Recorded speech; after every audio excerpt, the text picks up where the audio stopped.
Hey everyone, तो आज हम लोग आइसोमर वाला टॉपिक स्टार्ट करते हैं। तो आइसोमर क्या है?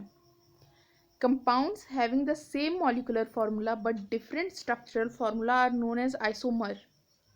आइसोमर क्या हुआ है? ऐसे दो मॉलिक्यूल जिनका मॉलिक्यूलर फार्मूला तो सेम है लेकिन स्ट्रक्चरल फार्मूला डिफरेंट है।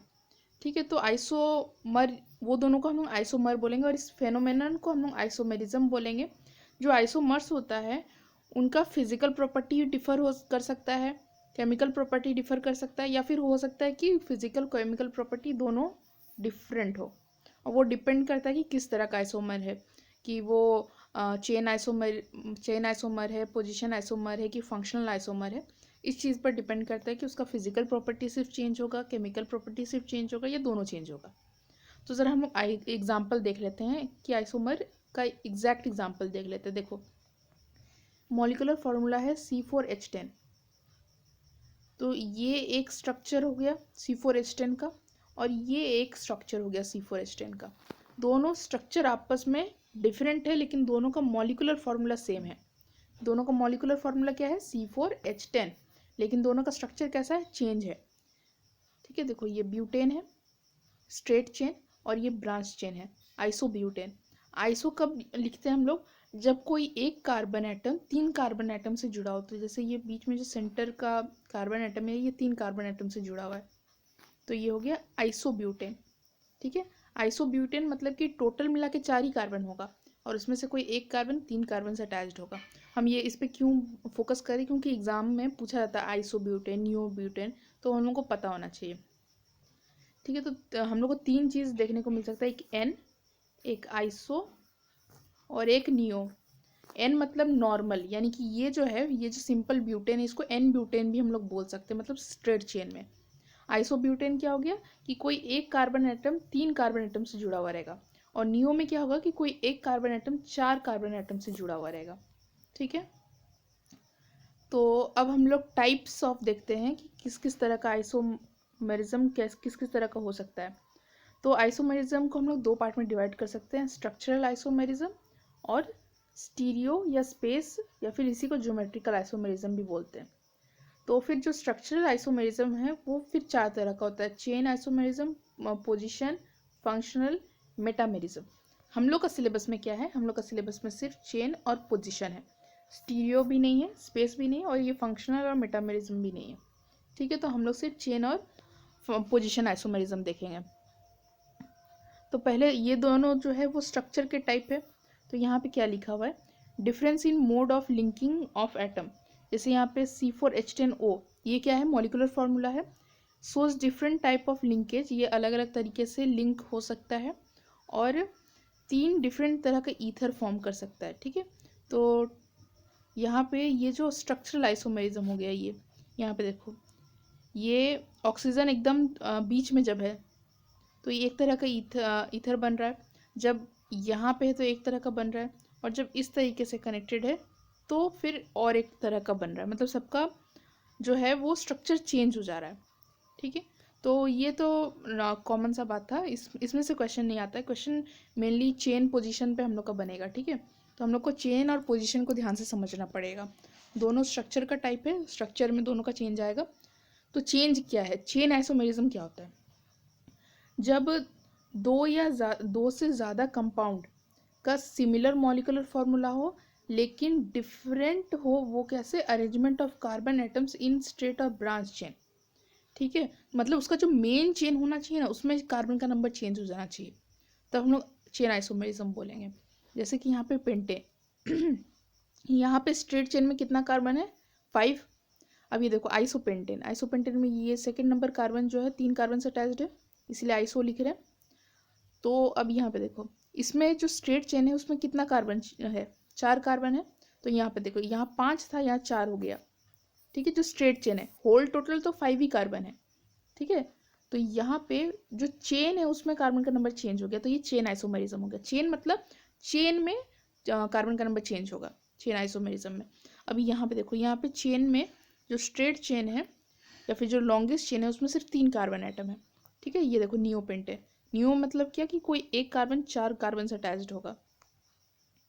तो ये जो ये कार्बन है वो 4 कार्बन से अटैच्ड है, इसीलिए इसको नियोपेंटेन भी बोलते हैं। लेकिन टोटल कितना कार्बन है, 5, तो पेंटेन। ठीक है, तो ये हो गया चेन आइसोमरिज्म। अब हम लोग को देखना है पोजीशन आइसोमरिज्म। पोजीशन आइसोमरिज्म में क्या होगा कि when two or more compounds with same molecular formula differ in the position of substituent group or functional group, जब दो या दो से ज़्यादा जो है वो उसमें जो सब्स्टिट्यूएंट एटम है या कोई फंक्शनल ग्रुप जो है उसका पोजीशन चेंज हो, तब वो होता है पोजीशनल आइसोमर। जैसे कि एग्जांपल यहाँ पे देखो, यहाँ पे जो स्ट्रेट चेन है उसमें कार्बन का नंबर कितना है, 4, 1 2 3 4। इसमें भी स्ट्रेट चेन में कार्बन का नंबर कितना है, 4, 1 2 3 4। तो ये चेन आइसोमरिज्म तो हो नहीं सकते क्योंकि स्ट्रेट चेन में कार्बन का नंबर चेंज नहीं हुआ है। लेकिन यहाँ पे चेंज क्या हुआ है, यहाँ पे देखो ट्रिपल बॉन्ड इस वाले फर्स्ट पोजीशन में ब्यूट 1 आइन, लेकिन यहाँ पे जो ट्रिपल बॉन्ड का पोजीशन है वो चेंज हो गया, सेकंड पोजीशन पे आ गया ब्यूट 2 आइन। तो यहाँ पे पोजीशन चेंज हो गया देखो, तो इसीलिए पोजिशनल आइसोमरिज्म। चेन आइसोमरिज्म में चेन चेंज हो जाता है, जो कार्बन एटम का चेन है लॉन्गेस्ट चेन वो चेंज हो जाता है। और पोजीशन में क्या होता है कि कोई एक सब्स्टिट्यूएंट ग्रुप या कोई फंक्शनल ग्रुप या डबल बॉन्ड ट्रिपल बॉन्ड इसका पोजीशन चेंज होगा। ठीक है, यहाँ पे एक और पोजीशन आइसोमरिज्म का एग्जांपल देखा है। यहाँ देखो कितना कार्बन है स्ट्रेट चेन में, 1 2 3 4 5। इसमें भी 1 2 3 4 5। तो ये चेन आइसोमरिज्म तो है नहीं, चेन आइसोमर तो है नहीं दोनों। यहाँ पे देखो ये जो ग्रुप है, ये जो फंक्शनल ग्रुप है इसका पोजीशन 3rd नंबर पे। ठीक है, जो कीटोन ग्रुप है इसका पोजीशन 3rd नंबर पे, यहाँ पे 2nd नंबर पे। तो यहाँ पे पोजीशन चेंज हो गया। ठीक है, तो ये पोजीशनल आइसोमर हुआ। तो अब अगर हम लोग को क्वेश्चन आ गया कि ड्रॉ करो आइसोमर, तो उसका एक तरीका है। ठीक है, जैसे कि सपोज हम लोग को बोल दिया कि हम लोग को अगर बोला कि C4H10 का जितना पॉसिबल आइसोमर है, मतलब चेन और पोजीशन जो हम लोग के सिलेबस में, तो इसका चेन और पोजीशन ही बनेगा। तो चेन पोजीशन जितना भी आइसोमर पॉसिबल है वो बना दो। तो हम लोग कैसे स्टार्ट करेंगे, ये ध्यान रखना, ये चीज़ ध्यान रखने से बनाने में बहुत आसानी हो जाता है, वरना क्या होता है कुछ ना कुछ छूट जाता है। तो सबसे पहले हम लोग एकदम स्ट्रेट चेन बनाएंगे। ठीक है, अब यहाँ हम हाइड्रोजन नहीं शो कर रहे हैं। हाइड्रोजन समझ जाना कि कार्बन का 4 बॉन्ड तो होना ही होना है। तो जहाँ जहाँ पे जैसे कि यहाँ पे 3 हाइड्रोजन होगा, यहाँ पे 2 हाइड्रोजन होगा, यहाँ 2, यहाँ पे 3। तो हम बना नहीं रहे, लेकिन समझ जाना। ठीक है, हम सिर्फ कार्बन ड्रॉ कर रहे हैं। तो यहाँ पे क्या होगा कि एक स्ट्रक्चर तो ऐसे बन गया C4H10 का। अब हम लोग क्या कर सकते हैं कि यहाँ पे कहीं भी किसी भी चीज़ का पोजीशन चेंज करने का पॉसिबिलिटी है क्या, नहीं, यहाँ पे कोई पोजीशन चेंज करने का पॉसिबिलिटी नहीं है। तो हम लोग इसको चेन में चेंज लाते हैं, 3 कार्बन का चेन बनाते हैं और चौथा कार्बन को यहाँ सेंटर पे डालते हैं। ठीक है, तो ये ही 2 स्ट्रक्चर जो है पॉसिबल हो रहा है। ठीक है, इसके अलावा और कोई तीसरा स्ट्रक्चर C4H10 से नहीं बन रहा है। अब ज़रा C5 से हम लोग ट्राई करते हैं। ठीक है, C5H12 से ट्राई करते हैं।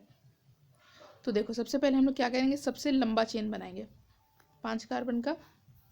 इसमें हम लोग किसी का पोजीशन चेंज कर सकते हैं, स्ट्रेट चेन में नहीं। तो अब हम लोग 4 पे लाते हैं। ठीक है, 4 कार्बन का स्ट्रेट चेन लगाते हैं। ठीक है, ये बना है।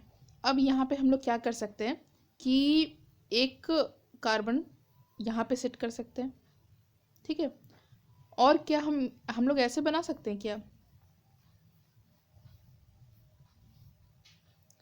तो यहाँ पे देखो अगर कोई इस तरीके से ड्रॉ करता है तो ये दोनों स्ट्रक्चर सेम ही हो जाता है। ये दोनों स्ट्रक्चर एग्जैक्टली सेम है। कैसे बताओ, यहाँ पे हम लोग क्या करेंगे, 1 2 3 4 इस तरीके से नंबरिंग करेंगे, और यहाँ पे हम लोग इस तरीके से 1 2 3 4 ऐसे नंबरिंग करेंगे।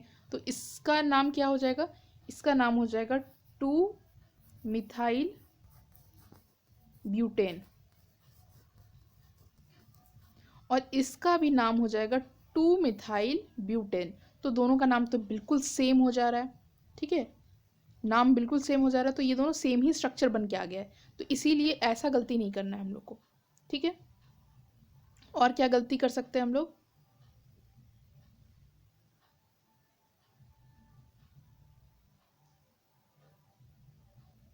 और एक गलती हम लोग क्या कर सकते हैं कि हम लोग ऐसे भी ड्रॉ कर सकते हैं। ये 4 ड्रॉ किए, अब यहाँ पे एक कार्बन ड्रॉ कर दिए। तो अब देखो ध्यान से, ये क्या बन गया, ये यही स्ट्रक्चर बन गया है, क्योंकि हम लोग नंबरिंग कैसे करेंगे, 1 2 3 4 5, ठीक है। तो ये फिर से वही सेम चीज़ बन गया है, तो फिर ये स्ट्रक्चर भी नहीं बनेगा। फिर क्या बनेगा, इसको अब हम लोग 4 कार्बन से इतना ही बन सकता था, अब 3 कार्बन का चेन ट्राई करते हैं। तो 3 कार्बन में हम लोग कहाँ डाल सकते हैं, एक यहाँ डालेंगे और एक इसके नीचे डालेंगे, ठीक है, और कोई पॉसिबिलिटी नहीं बनता है।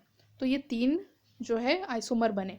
अब ये 3 आइसोमर में हम लोग चेक करते हैं कि पोजिशन आइसोमर, चेन आइसोमर क्या है। ये तीनों को तीनों चेन आइसोमर है। क्यों, क्योंकि देखो यहाँ पे 5 कार्बन का चेन है, या 4 कार्बन का स्ट्रेट चेन है, या 3 कार्बन का स्ट्रेट चेन है, तो ये हो गया पोजीशन आइसोमर। अब जैसे कि सपोज कि कोई फंक्शनल ग्रुप हम लोग डालते हैं, जैसे कि C5 H11 OH, ठीक है, ये हम लोग बनाते हैं, ठीक है। ये 5 का नहीं, हम लोग चलो 4 का बनाते हैं, वरना ये फिर ज़्यादा कॉम्प्लिकेटेड हो जाएगा।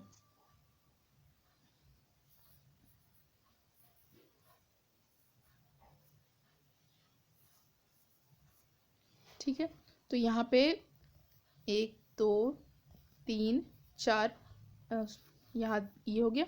अब OH हम यहाँ पे डाल सकते हैं, ठीक है। अब देखो ये 4 कार्बन का स्ट्रेट चेन बना है, अब हम लोग इसमें किसी का पोजीशन चेंज कर सकते हैं क्या, हाँ कर सकते हैं, यहाँ पे कर सकते हैं। यहाँ पे हम लोग OH को फर्स्ट पोजीशन पे डालें। अब हम लोग और एक स्ट्रक्चर ड्रॉ कर सकते हैं, जिसमें हम लोग OH को यहाँ डालेंगे सेकेंड पोजीशन पे। फिर हम लोग यहाँ नहीं डालेंगे, यहाँ डालेंगे तो फिर नंबरिंग इधर से स्टार्ट हो जाएगा। तो देखो 4 कार्बन का स्ट्रेट चेन में 2 स्ट्रक्चर बन गया हम लोग का, ठीक है। अब हम लोग 3 कार्बन का बना सकते हैं, ठीक है। तो 4 कार्बन में कितना बना है, 4 कार्बन का स्ट्रेट चेन में 2 स्ट्रक्चर बना है। अब हम लोग 3 कार्बन में ट्राई करते हैं, ठीक है। तो 3 कार्बन में एक तो हम लोग यहाँ पे डालेंगे, ठीक है, जो चौथा कार्बन, क्योंकि टोटल 4 कार्बन तो होना ही चाहिए। अब बारी है OH का, तो OH को एक तो हम लोग यहाँ डाल सकते हैं, ठीक है।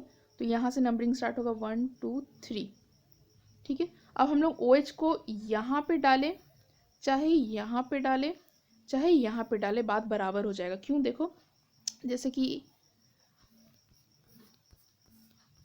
अगर हम लोग OH को इस जगह पे डालते हैं, तो हम लोग नंबरिंग कहाँ से शुरू करेंगे, 1 2 3, ठीक है। तो दोनों का देखो नंबरिंग फिर दोनों का नाम सेम ही हो जाएगा, ठीक है।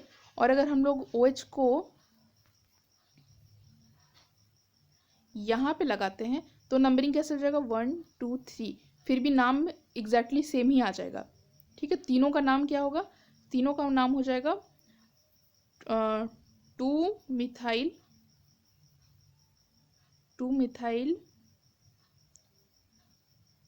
प्रोपेन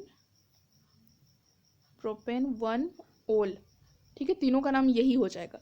तो इसीलिए हम लोग OH यहाँ पे लगाएं, इस पोजीशन पे, चाहे इस पोजीशन पे, चाहे इस पोजीशन पे, ठीक है, वो एक ही स्ट्रक्चर बन के आएगा। तो इसीलिए OH हम लोग यहाँ पे लगा सकते हैं, और कहाँ लगा सकते हैं, एक यहाँ लगा सकते हैं। अगर यहाँ लगाएंगे तो फिर नाम चेंज हो जाएगा, ठीक है। एक बार हम लोग करके देखते हैं। एक बार OH हम लोग यहाँ लगा देते हैं, और एक बार हम लोग OH यहाँ पे लगा देते हैं, ठीक है। तो इसका तो हम लोग नाम लिख ही चुके थे, इसका है 2 मिथाइल प्रोपेन 1 ओल, और इसका नाम क्या हो जाएगा, इधर से हम लोग 1 2 3, इसका नेम हो जाएगा, कहाँ लिखें, इधर लिखते हैं, 2 मिथाइल, फिर प्रोपेन, यहाँ पे स्पेलिंग गलत हो गया, प्रोपेन 2 ओल, ठीक है। तो यहाँ देखो ये पोजीशन चेंज हो गया OH का, तो ये दोनों क्या हो गया, ये दोनों हो गया पोजिशनल आइसोमर, क्योंकि OH का जो है पोजीशन चेंज हुआ है, ठीक है। ये दोनों पोजिशनल आइसोमर हुआ। और इससे पहले जो हम लोग 4 कार्बन का बनाए थे, और एक बार चारों जो स्ट्रक्चर बना उसको साथ में ड्रॉ करने की कोशिश करते हैं। तो पहले हम लोग सबसे पहले क्या करेंगे, स्ट्रेट चेन का बनाएंगे। OH यहाँ एक बनेगा, फिर एक आइसोमर ये, फिर 3 कार्बन का OH, और चौथा ये 4 स्ट्रक्चर बना। तो स्ट्रक्चर को नंबरिंग करते हैं, ये फर्स्ट स्ट्रक्चर, ये सेकंड स्ट्रक्चर, ये थर्ड स्ट्रक्चर, ये फोर्थ स्ट्रक्चर। ठीक है, तो हम लोग सबसे पहले 4 कार्बन बनाए स्ट्रेट चेन, फिर हम लोग उसमें पोजीशन चेंज करने की कोशिश किए, जितना पोजीशन चेंज करके बना सके उसका फिर हम लोग कार्बन का स्ट्रेट चेन को चेंज किए। ठीक है, फिर थर्ड नंबर में हम लोग देखे 3 कार्बन में आए, फिर हम लोग पोजीशन चेंज किए। तो अगर कोई पूछेगा कि जो स्ट्रक्चर 1 है और स्ट्रक्चर 2 है वो चेन आइसोमर है कि पोजिशनल आइसोमर है, स्ट्रक्चर 1 और 2 ये दोनों पोजिशन आइसोमर है। लेकिन अगर कोई पूछेगा कि स्ट्रक्चर 1 और स्ट्रक्चर 3 चेन आइसोमर है कि पोजिशन आइसोमर है, तो ये दोनों आपस में चेन आइसोमर है, क्योंकि इस फर्स्ट वाले में 4 कार्बन एटम का स्ट्रेट चेन है और इसमें 3 कार्बन एटम का स्ट्रेट चेन है। ठीक है, तो आइसोमरिज्म समझ में आ गया होगा। अब यहाँ पे नोट है कि the number of isomers increases with the number of carbon atoms. Carbon atoms जैसे जैसे इंक्रीज करेगा वैसे वैसे जो है वो आइसोमर का नंबर चेंज हो। जैसे 4 कार्बन एटम अगर प्रेजेंट है तो 2 आइसोमर बनेगा। ठीक है, हेक्सेन, हेक्सेन मतलब कि अगर 6 कार्बन एटम का है तो उसका 5 आइसोमर बनेगा। ठीक है, an organic compound having molecule C21H44 has a million isomer and so on. उसका अगर इसका अगर हम लोग आइसोमर बनाने की कोशिश भी किए तो हम लोग इतना सारा आइसोमर इसका बन के आएगा कि हम लोग बना नहीं पाएंगे मिलियन आइसोमर। अब कौन बैठ के बनाएगा मिलियन आइसोमर। ठीक है, तो बोलने का मतलब ये है कि जैसे जैसे कार्बन का नंबर इंक्रीज होते जाएगा आइसोमर का नंबर भी इंक्रीज होते जाएगा। ठीक है, तो यहाँ आइसोमर वाला टॉपिक हम लोग का कंप्लीट होता है। इस पर क्वेश्चन पूछा जाता है, एक तो वो आइसोनियो वाला भी ध्यान रखना, फिर ये बनाने भी ध्यान रखना कि कैसे कैसे आइसोमर बनता है। फिर और भी डिफरेंट टाइप का क्वेश्चन पूछ सकता है कि प्रीवियस ईयर क्वेश्चन देखना, जो लोग कोर्स ले रखे हैं वो लोगों को हम दे देंगे, और बाकी लोग जो है वो क्या करना कि प्रीवियस ईयर क्वेश्चन जो कोई भी कंपनी का ऑसवेल या फिर जो भी है बुक उसमें से देख लेना प्रीवियस ईयर, क्योंकि वो ठीक गाइड करेगा कि आइसोमर से कैसे कैसे क्वेश्चन पूछते हैं। ठीक है, तो यहाँ पे हम लोग का लेक्चर कंप्लीट होता है, तो बाय।